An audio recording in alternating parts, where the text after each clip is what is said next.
Hey, what is going on, guys? Jake Virgin Tech here, back with another video, and it has been quite a while since I've uploaded. I've mainly just been busy on the personal life stuff. Everything's good, but it's time to get back into uploading a little bit more consistently, and today we are jumping back into the O11 Dynamic mini build, which I started a little while back. Usually my PC builds go this way, where I just take my time building them, kind of getting one part in at a time and methodically building the PC and having a few videos about it.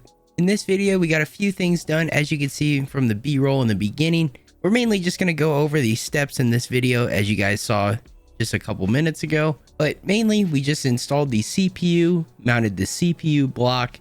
We did all the prep on the radiators, which isn't a very common topic, so I definitely want to go over that in this video. And we did mount our EK pump and res combo. Kicking things off, we basically just disassembled the PC from the previous videos that we had it in. And basically that was just kind of a mock-up to see how things were kind of laid out. So we took out the radiators, the motherboard, and kind of went from there. And first we mounted the CPU, which was pretty standard, and mounted our Corsair Hydro X water block, which looks really nice with this build, especially having the white shroud on it.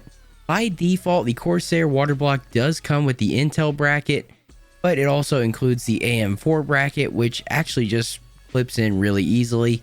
You can just remove the Intel bracket by turning it counterclockwise slightly, taking it off, and then taking the AM4 bracket, then turning it clockwise, and you should hear a pretty significant click, and you're good to go.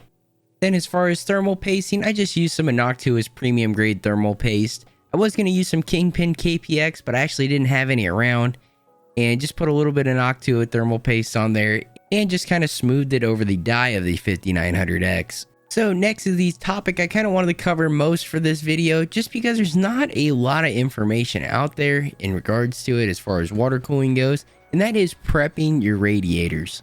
So when you get in radiators for a water cooled build, it is a good idea to flush them out, whether it's just with distilled water or some sort of mix like we used in this video, because mainly radiators do have debris and stuff you're going to want to remove from the manufacturing process. So by doing a prep like this before you do your build and fill your loop, it's good because you won't have any debris clogging your loop in any sort of way or getting into the pump. So it's definitely a good idea to flush your radiators in some sort of way before they go into your system. I've used it in the past, but in this video as well, we use the PrimoChill Rad Clean, which is basically just a formula PrimoChill makes that you can just mix with distilled water. And it does have the amounts that you add to it. I think it's typically half a bottle per 32 ounces, and you can kind of scale that how you want.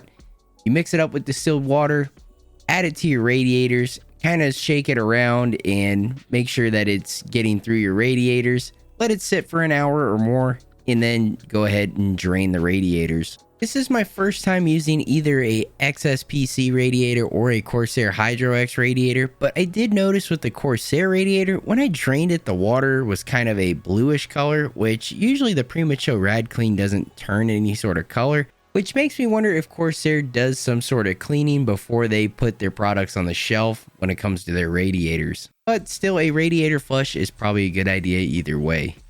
Next, we mounted the EKWB pump and reservoir combo. As I've mentioned in other videos, I love the style of this pump and reservoir combo.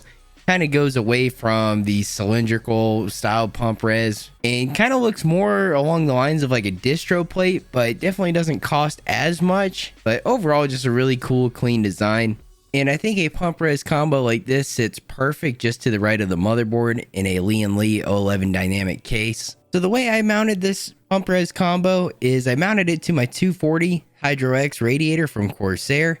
And then on the back side of the Lian Li case and on the back side of the 240 radiator, I do have two Noctua fans, which are serving as intake. So this is kind of a triple stacker components that I all have tied together, which seems to work pretty well, especially with the nice brackets that come with the FLT 240. It is a little tricky mounting the pump res combo to the radiator, just because once you mount the brackets, it can be a little tricky to secure the pump res combo to the radiator.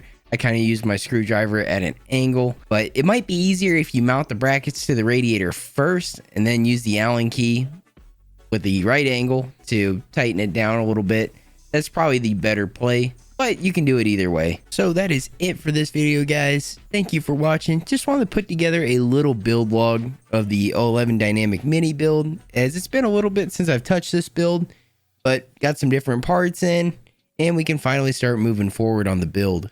The next video, we will probably be mounting the GPU and also putting the water block on it and getting into some wiring and probably running some of the rigid tubing.